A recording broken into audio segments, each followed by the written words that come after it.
wonder, what is your message to Hezbollah and its backer, Iran? Don't.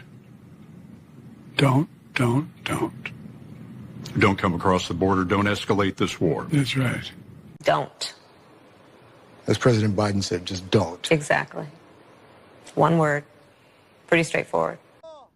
Well, they did.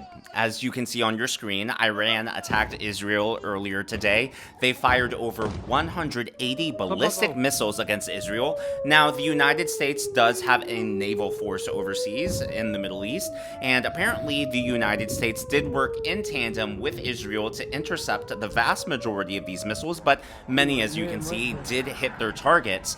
Now, the reason this is happening, Iran is saying that this is revenge against Israel because Israel took out some of Hezbollah's top leaders, including Hassan Nasrallah. Now, of course, Hezbollah is a terrorist organization, but Hezbollah does partner with Iran, and they do function and work out of Iran. So when Israel targeted Hezbollah's top leaders, they actually did the attacks on Iranian soil, and the Iranians are claiming that this was an attack on their sovereignty, even though no Iranian officials were targeted. Now, to be clear, a few Iranian officials were hurt, but Israel's defense is that those officials weren't targeted, and if they were injured, it's only because they were actually meeting with Hezbollah leaders. They were in close proximity to those Hezbollah terrorist leaders, and that's why those specific Iranian officials were injured.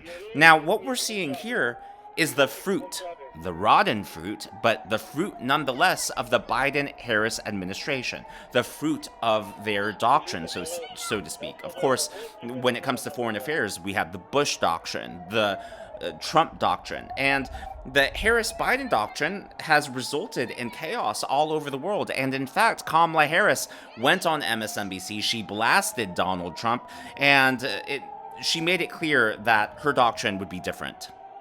He's tweeting out, this bravado about, lock and loaded. What does that mean? Okay, and also, well, it's an implicit military threat. That yes, the US it is. Is going Yes, to it is. We're going yes, to use it US is. force. Yes, it is. And again, if this president is thinking about putting us in a position where we're in a war with Iran, the consequences will be absolutely unacceptable and tragic in terms of the young men and women who are American soldiers who would be sent and deployed into something that was completely avoidable. In a Harris administration, we wouldn't have gotten ourselves into this mess.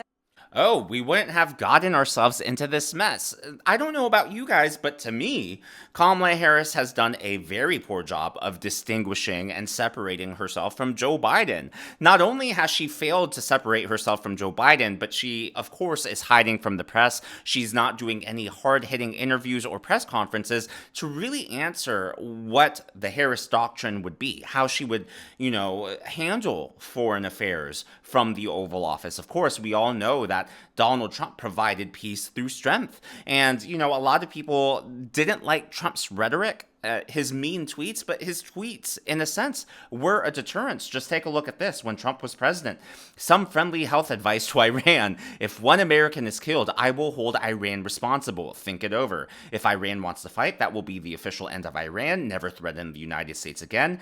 Caused so many years, any attack by Iran in any form against the United States will be met with an attack on Iran that will be 1,000 times greater than in magnitude. Now, a lot of times, people got riled up and, as Obama would say, wee-weed up over Trump's tweets. But the reality is the world was at peace under Trump. We didn't have what's happening in the Middle East, let alone the Russian-Ukrainian war, let alone China-Taiwan. China, I know I have a lot of Filipino viewers. China has also been aggressive towards the Philippines. I mean, the world is a very dangerous place right now.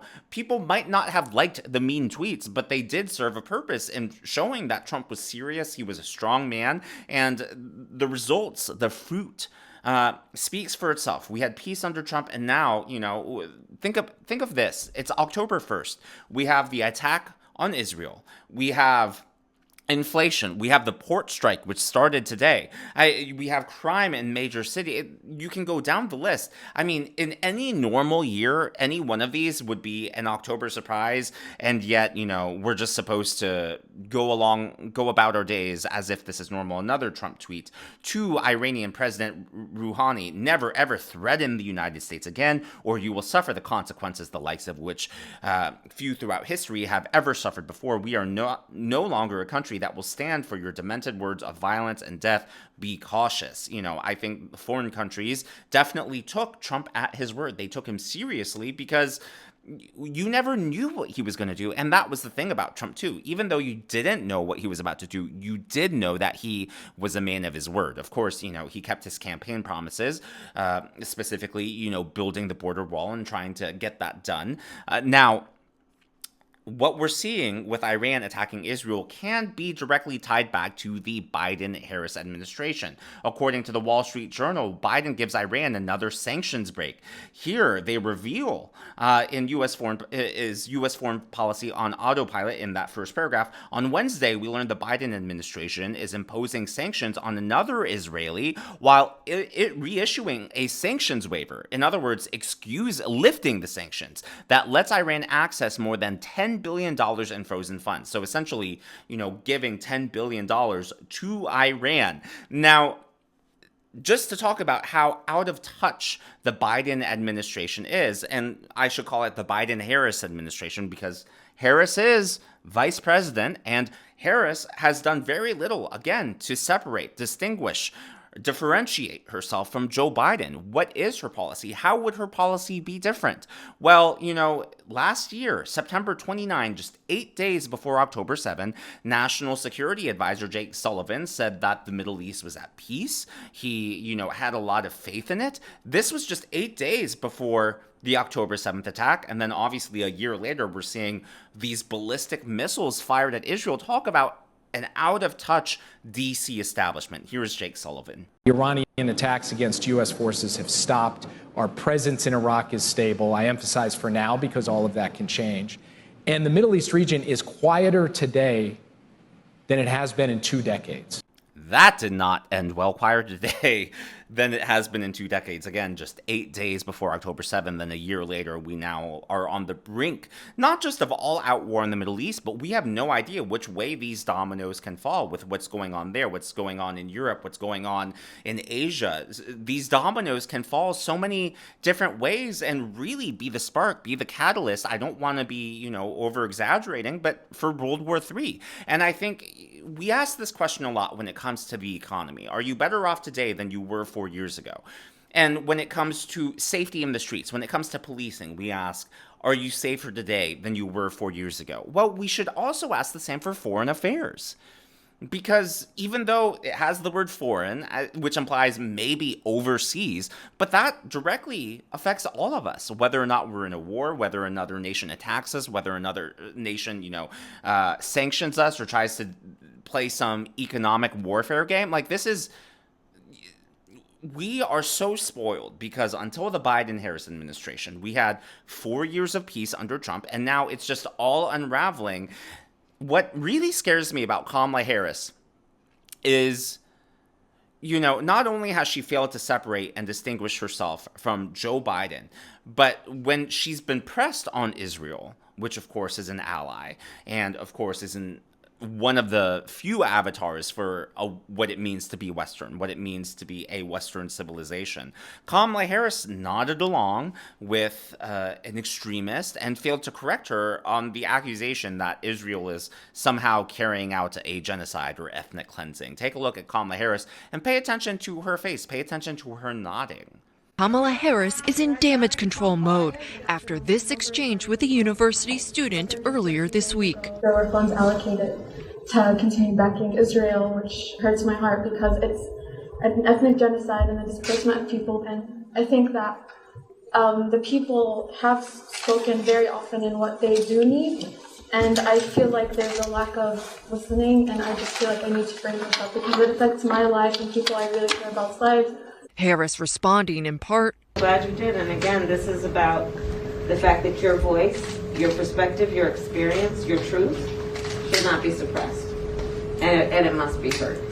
The point that you are making about policies that relates to Middle East policy, foreign policy, we still have healthy debates in our country about what is the right path, and nobody's voice should be suppressed on that. Israeli publications jumped on Harris for not pushing back against the student's characterization of Israel's actions towards Palestinians as ethnic genocide. So there you can definitely see Kamala Harris pandering to the extreme left. Now, I get there are a lot who don't approve of Israel's actions, and you can, criticize how Israel is handling the war and handling its defense, but to accuse it of an ethnic genocide, an ethnic cleansing it's just unrealistic. And I think if you say that and use that vocabulary, it really exposes where you are on the issue. You can, be against war crimes. You can be against just military tactics. But to accuse the state of Israel of ethnic genocide is just, that's just something else. You do have the free right. You have free speech. You can say that. I just don't think it's factually accurate. Again, Kamala Harris just not doing a very good job when it comes to foreign policy. And if we had a free press, they really would be pressing her on this. We are nearly a month, almost a month away from Election Day, and the Middle East is exploding the way it is, and Kamala Harris has not been tested. Right now, we're seeing the Biden administration, folding under pressure. It's just absolutely terrifying. Here's another clip, and I think what Kamala says here is really eye-opening. This work, while we also work to counter aggression from Iran and its proxies, prevent regional escalation, and promote regional integration. So, they are trying to build peace through diplomacy, which I applaud diplomacy, but that clearly has not worked out well for them. And they just have a fundamental misunderstanding of the world. They have a fundamental misunderstanding of good versus evil. They have a fundamental misunderstanding of what is in the Hezbollah charter and in all of these organizations in their charters, which explicitly call for the end of the state of Israel. Now, I thought the best synopsis, the best political take on what happened today was from Jeremy Boring, CEO of the Daily Wire, so I just wanted to read his tweet. The Iranian regime played their hands badly. Hamas and Hezbollah were supposed to provide the deterrence needed to protect their hold on power until a nuclear arsenal could be developed to do the same. Now Hamas is in ruins and Hezbollah's leadership decapitated. Iran's response to these losses, predictably, is to show it still has teeth. But in attacking Israel directly, they give the IDF all the permission they need to strike directly in response. For those of you who don't follow geopolitical news, IDF is the Israeli forces. The Iranian nuclear program is now doomed. The Iranian regime may well follow. The Obama-Biden experiment in Iranian regional hegemony is ending as it was always going to, in fire and death. God protect the innocent. I thought that was the best take. I thought it quickly summed up everything, as well as the implications for what this has for foreign affairs on a wider scale. As always, that is my analysis, my commentary. That's what's going on from my point of view. What do you think about those Kamala Harris and Joe Biden threats to Iran that aged poorly? One-word threats don't. Clearly, that didn't work. Clearly, the Iranians didn't listen. And do you think Tim Walz and J.D. Vance are going to discuss this at tonight's debate? I hope they bring it up. There's going to be a lot to talk about. There are a lot of ties, connecting Tim Walz to China. There's going to be a lot to talk about in regards to this, and then as well as the port strike, which is happening. Talk about an October surprise. If you had to pick one, it's hard to name which one it would be, the port strike or Iran striking Israel. Both of these could reverberate throughout the entire month of October. If you haven't already, please be sure to give me a thumbs up. I know it's a simple thing to ask, but it really does help me in the algorithm to reach more viewers like you. Be sure to smash that subscribe button and to check out one of these videos.